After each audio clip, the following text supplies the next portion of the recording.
Orang itu tidak pernah tahu. Kadang-kadang Allah itu kita tidak pernah tahu. Andai kan boleh dibahasakan, kita tidak pernah tahu cara berpikir Tuhan.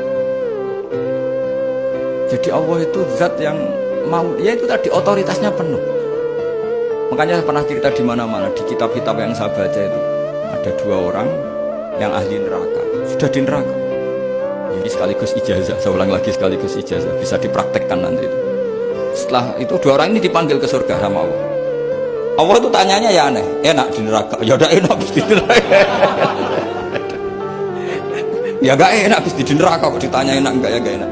Ya sudah, kembali lagi ke neraka, lari kencang-kencang, lari menuju neraka, lari.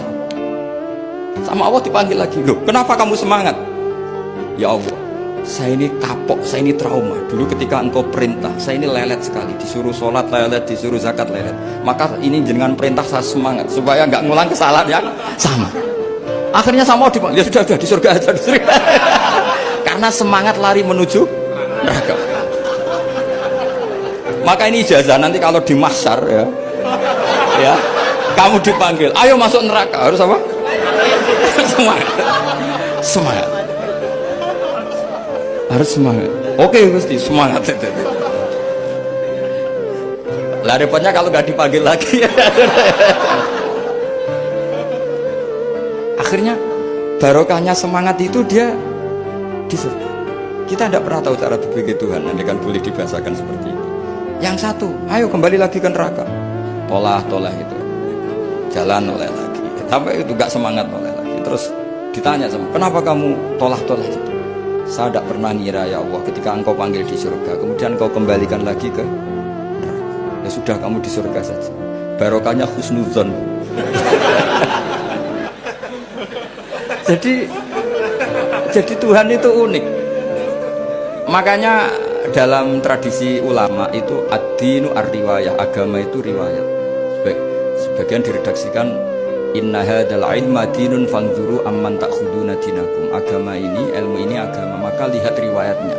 Karena kita tidak pernah tahu cara berpikir Tuhan. Kita harus mengikuti riwayat yang diutarakan Rasulullah SAW. Karena kita tidak pernah tahu. Kayak tadi ada orang diinjek, kita mesti kan terprovokasi ingin bela yang sujud, menyalahkan yang injek. Tapi ketika yang sujud mencatut nama Tuhan, Allah tidak akan memaafkan kamu. Itu Tuhan tersinggung karena sifatnya direduksi satu, diambil satu, disembunyikan satu. Gak ada kan dia begini mungkin malah Allah maklumi.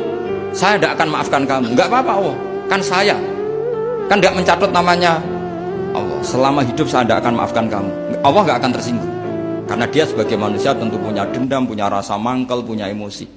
Tapi kalau ketika bilang Allah tidak akan maafkan kamu, berarti dia mencatut statusnya Allah.